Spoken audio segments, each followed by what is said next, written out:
이재용 삼성전자 부회장 등의 결심 공판에서 특검이 이 부회장에게 징역 12년을 구형했습니다.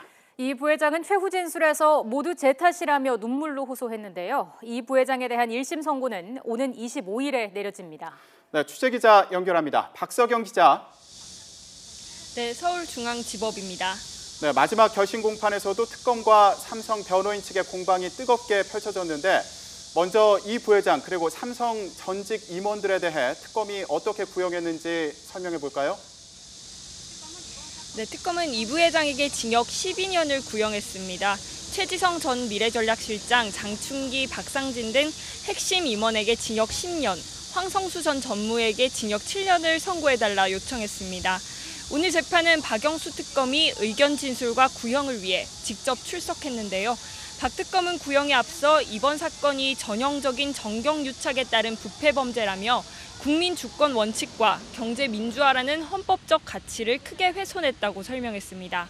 또 피고인들이 법정에서 허위 진술과 국민이 이해하기 어려운 변명으로 일관하고 있다면서 이들을 공정하게 처벌해야 국격을 높이고 경제 성장과 국민 화합의 든든한 발판을 마련할 수 있다고 강조했습니다.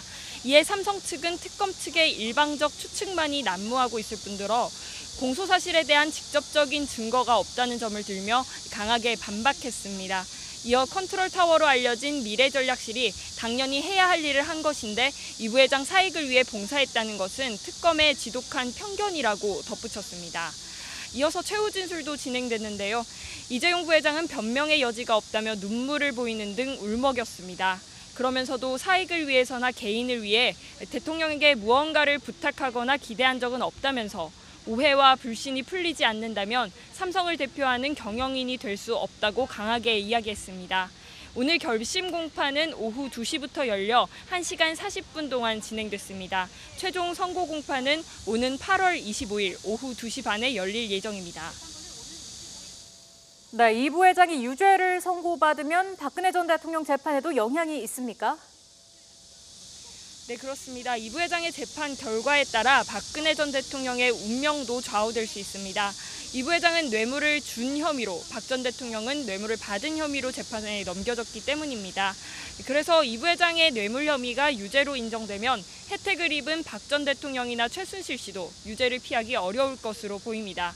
하지만 재판부가 박 전 대통령과 최 씨가 삼성으로부터 받은 지원을 뇌물이 아닌 강요와 공갈 등으로 판단한다면 이 상황은 달라집니다. 또 이 부회장의 뇌물 혐의가 무죄로 판명난다고 하더라도 박 전 대통령은 롯데와 SK로부터 받은 뇌물 혐의도 남아 있습니다. 뇌물 혐의를 모두 벗는다고 하더라도 전체 혐의가 18개에 이르는 만큼 박 전 대통령의 재판 결과를 쉽게 예단하기는 어려워 보입니다. 지금까지 서울중앙지법에서 YTN 박서경입니다.